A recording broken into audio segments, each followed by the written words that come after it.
അപ്പോഴേ ഇന്നത്തെ നമ്മളെ വീഡിയോ എന്ന് പറയുമ്പോൾ നമ്മൾ വയലിലാണ് നിൽക്കുന്നത് കേട്ടോ. അപ്പോൾ വയലിൽ നമ്മൾ നേരത്തെ കുറച്ച് ചീര നടുന്ന വീഡിയോ ഒക്കെ നമ്മൾ കാണിച്ചിട്ടുണ്ടായി. അപ്പോൾ ഞാൻ നട്ടതെന്ന് പറയുന്ന നേരത്ത് ബ്ലാത്താങ്കരയാണ് നട്ടത്.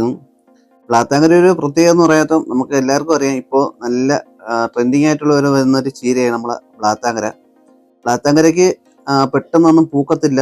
അപ്പോൾ അതുകൊണ്ട് തന്നെ നമുക്ക് ധാരാളം നമുക്ക് അതിൻ്റെ ഈടുകൾ കിട്ടും.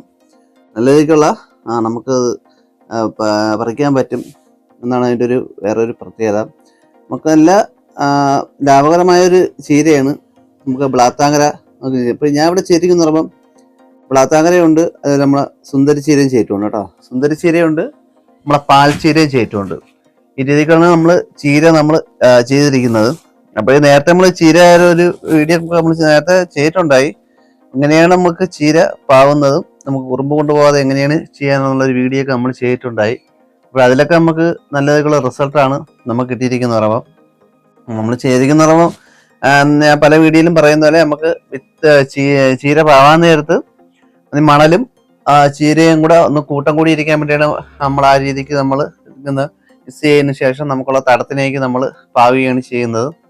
രണ്ടാമത്തെ രീതി എന്ന് പറയുന്നത് നമുക്ക് അതായത് നമ്മുടെ ചീരയും നമ്മളെ ചകിരിച്ചോറും രീതിക്ക് നമുക്ക് രണ്ട് രീതിക്ക് നമുക്ക് പാവിയെടുക്കാം. ഒരു മൂന്നാമത്തെ ഒരു രീതി എന്ന് പറയുന്ന നേരത്ത് നമുക്ക് ചകിരിച്ചോറും അതേപോലെ പെർലൈറ്റും കൂടെ നമുക്ക് ഇതിന്റെ നമുക്ക് തടത്തിൽ ഇട്ടതിന് ശേഷം അതിന്റെ മണ്ടയിൽ നമുക്ക് മണലും ചീരയും കൂടെ ആയിട്ട് നമുക്ക് പാവി എടുക്കാം. ഈ രീതിക്ക് നമുക്ക് ചീരകൾ നമുക്ക് പാവി എടുക്കാവുന്നതാണ്. അപ്പോൾ അങ്ങനെ വരുമ്പോൾ ചകിരിച്ചോറിൽ കിടന്നങ്ങ് ചീര പൊടിക്കുകയും ചെയ്യും. നമുക്ക് അതിന്റെ അതുപോലെ നമ്മൾ കൊടുത്ത പെർലൈറ്റിൽ തന്നെ നല്ല രീതിക്ക് തന്നെ അത് ഒരു പെർലൈറ്റ് വസ്യം കണ്ടിട്ടാണ് നമ്മൾ കൊടുത്തിരിക്കുന്നത്. അപ്പോൾ പെട്ടെന്ന് തന്നെ വളരുകയും ചെയ്യും കേട്ടോ. ആ രീതിക്കാണ് നമ്മൾ ചീര ചെയ്യുന്നത്. പിന്നെ ചീരയ്ക്ക് വരുന്ന ഒരു രോഗമാണ് പുള്ളിക്കുത്ത് രോഗം. പുള്ളിക്കുത്ത് രോഗത്തിന് നമ്മൾ കൊടുക്കാനുള്ളതെന്ന് പറയുമ്പം നമ്മുടെ ഗോമൂത്രമാണ് നമുക്ക് കൊടുക്കാനുള്ള. പശുവിൻ്റെ ഗോമൂത്രം നമുക്ക് 20 മില്ലി ഗോമൂത്രം 5 ലിറ്റർ വെള്ളത്തിനകത്ത് കലക്കി ലയിപ്പിച്ചതിന് ശേഷം നമുക്ക് ചെടിയുടെ ഇലകളിൽ വരുന്ന രീതിക്കും ചുവട്ടിലുമായിട്ട് കൊടുത്താൽ തന്നെ നല്ല രീതിക്കുള്ള റിസൾട്ട് നമുക്ക് കിട്ടും. അങ്ങനെ കൊടുക്കുമ്പോൾ തന്നെ ചീര നല്ല രീതിക്ക് തഴച്ച് വളരും. ആ ഒരു പ്രത്യേകതയും ഉണ്ട് ഈ ഇതിന്.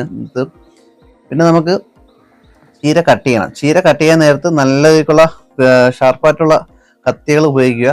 ഞാൻ ഇവിടെ ഇരിക്കുന്നത് ബ്ലേഡാണ് എടുത്തിരിക്കുന്നത്. ബ്ലേഡാകുമ്പോൾ പെട്ടെന്ന് തന്നെ നമുക്ക് കട്ട് ചെയ്തെടുക്കാം. അതിൽ ചീര കട്ട് ചെയ്യാൻ നേരത്ത് ഒന്ന് ചരിച്ച് കട്ട് ചെയ്ത് കൊടുക്കാം കേട്ടോ. നമുക്ക് കറക്റ്റായിട്ട് ചരിക്കാത്ത രീതിക്കാണ് കട്ട് ചെയ്യുന്നത്. പെട്ടെന്ന് അത് അഴുകി പോകാനുള്ള സാധ്യതയുണ്ട്. ചരിച്ച് തന്നെ കട്ട് ചെയ്ത് കൊടുക്കുക. പെട്ടെന്ന് തന്നെ ചീര നല്ല രീതിക്ക് തന്നെ വളർന്നു വരും. നീരുകൾ അങ്ങനെ അത് പോവാത്ത രീതിക്ക് നിൽക്കും. അതിനൊക്കെയാണ് ചരിച്ച് നമ്മൾ കട്ട് ചെയ്ത് കൊടുക്കുന്നത്. കട്ട് ചെയ്യുമ്പോൾ തന്നെ നമുക്ക് നമുക്കുള്ള ഈ ചീരയുടെ വളങ്ങൾ നമുക്ക് കൊടുക്കണം. അപ്പോൾ നമ്മളെ കയ്യിലുള്ള വളങ്ങൾ എന്തെന്ന് വെച്ചാൽ നമുക്ക് കൊടുക്കുക. ചാണകപ്പൊടിയും അതേപോലെ കോഴിവളവും ഈ വളങ്ങളൊക്കെ നമുക്ക് കൊടുക്കാം. അപ്പോൾ എന്ത് വളം കൊടുക്കുമ്പോഴും നമുക്ക് മണ്ണുമായിട്ടൊന്ന് മിക്സ് ചെയ്തിട്ടാണ് നമുക്ക് യോജിച്ചതിന് ശേഷം മാത്രമായിരിക്കണം നമ്മൾ ചെടിയുടെ ചൂട്ടിലേക്ക് നമുക്ക് ഈ വളങ്ങൾ നമുക്ക് കൊടുക്കാനുള്ളത്. ആ രീതിക്കാണ് നമുക്ക് ചെയ്തെടുക്കുന്നതെങ്കിൽ പെട്ടെന്ന് തന്നെ ചീര നല്ല രീതിക്ക് തിഴച്ച് വളരും കേട്ടോ. ഈ രീതിക്ക് നമുക്ക് ചെയ്തെടുക്കാണ്. പിന്നെ നമുക്ക് തടവെടുക്കാൻ നേരത്ത് ഒരു 4 അടി വീതിക്കും 1 അടി താഴ്ചയിലും രീതിക്കുള്ള തടങ്ങൾ എടുത്തു കൊടുക്കുക.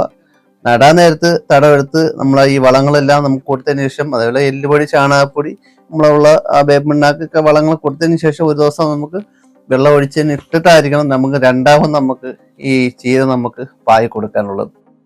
പിന്നെ നമുക്ക് ചീര പറിച്ച് നടാനുള്ള ഒരു സമയം എന്ന് പറഞ്ഞാൽ അടുത്തത് മാറ്റി നടാനുള്ള സമയം എന്ന് പറയുമ്പോൾ ഒരു 5 ഇലയെങ്കിലും ആവണം കേട്ടോ. ഒരു 5 ഇല ആവുന്ന നേരത്തായിരിക്കണം ഇത് പറിച്ച് മാറ്റി നടുന്നത്. ഇത് നടുന്നൊരു സമയം എന്ന് പറഞ്ഞാൽ വൈകുന്നേരത്തിൽ നമുക്കിത് മാറ്റി നട്ട് കൊടുക്കണം. അതായത് ഒരു കൈ അകലെ ആയിട്ടാണ് നമുക്ക് പറിച്ച് നടാനുള്ളത്. ഈ രീതിക്ക് നമുക്ക് ചെയ്തെടുത്താൽ നല്ല രീതിക്കുള്ള റിസൾട്ട് നമുക്ക് കിട്ടും കേട്ടോ. അപ്പോൾ ഈ രീതിക്ക് എല്ലാവരും ചെയ്ത് നോക്കുക. എല്ലാവരും നല്ല രീതിക്ക് തന്നെ ചീര കൃഷികൾ ചെയ്ത് നോക്കുക. എനിക്കറിയാനുള്ള കുറച്ച് അറിവുകൾ ഞാൻ നിങ്ങൾക്കൊന്ന് പറഞ്ഞു തന്നു. അപ്പോൾ ആദ്യമായിട്ട് നമ്മൾ ചാനൽ കാണുന്നെങ്കിൽ ചാനൽ സബ്സ്ക്രൈബ് ചെയ്യുക. കൂടെ ബെൽബട്ടൺ ഓർത്തുക. നിങ്ങളുടെ അഭിപ്രായങ്ങളും നിർദ്ദേശങ്ങളും കമൻറ്റായി രേഖപ്പെടുത്തുക. അപ്പോൾ വ്യത്യസ്തമായ പുതിയൊരു കണ്ടന്റുമായി വരുന്നവരെ ഗുഡ് ബൈ.